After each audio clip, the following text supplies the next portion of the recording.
एक छोटा सा गांव सभी सनातनियों के लिए पूजा की जगह बन गया।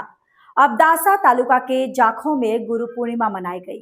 अबडासा तालुका के जाखों में मौजूद संत श्री औदवरम बापा के मंदिर के परिसर गुरु पूर्णिमा के मौके पर धार्मिक कार्यक्रम हुए, जिसमें रात में गुरु पूजा, होम हवन, ध्वजारोहण, महाआरती, महाप्रसाद, संध्या पाठ समेत एक बड़ा औदवरस हुआ। देवी श्री मुर्दुला माताजी और लोकल लीडर प्रवीण भाई भानुशाली ने गुरु पूर्णिमा का महत्व बताया।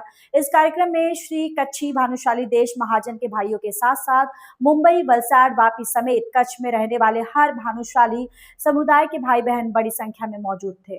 पूरा कार्यक्रम लोकल लीडरों ने ऑर्गेनाइज किया। पूरा कार्यक्रम लोकल लोगों ने मैनेज किया। खड़े किसको लागू पाए बलिहारी गुरु आपकी गोविंद यो बताए। महत्व ये है कि भगवान थी पहला पण पाके गुरु के नमन करे जो है कोल्ला के भगवान सुधी पूजी जो के जो मार्ग आए ये पण गुरु बताइए था। એટલે गुरु जो महत्व एडो है कि भगवान थी पण पहला पाके गुरु के प्रणाम करे छो। सद्गुरु भगवान की जय। आज सद्गुरुनी कृपाथी गुरु पूर्णिमा निमित्ते આપણે સૌ બધા જખો ભેગા થયા છે। ત્યારે આમ તો ગુરુ પૂર્ણિમા એટલે વ્યાસ પૂર્ણિમા, અને ભગવાને પણ ગીતામાં કહ્યું છે વ્યાસોમાં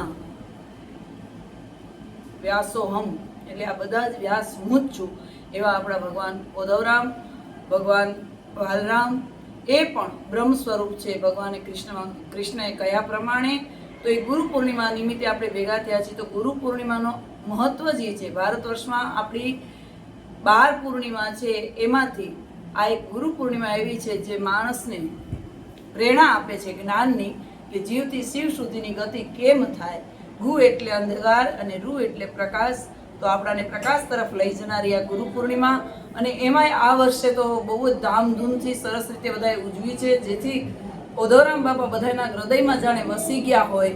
આવી પરિસ્થિતિમાં જ્યારે સંકટ પરિસ્થિતિ છે, જે વરસાદની, કચ્છમાં દુકાળ જેવું છે અને વાપી, વલસાડ, મુંબઈ બધું હોનાર જ જેવું છે, છતાં પણ બધાનો ભાવ પ્રેમ ગુરુ સુધી ખેંચી આવ્યો છે। બધા આવ્યા છે અને ગુરુ પૂર્ણિમાને સાર્થક કરી છે, જીવનને સાર્થક કર્યું છે।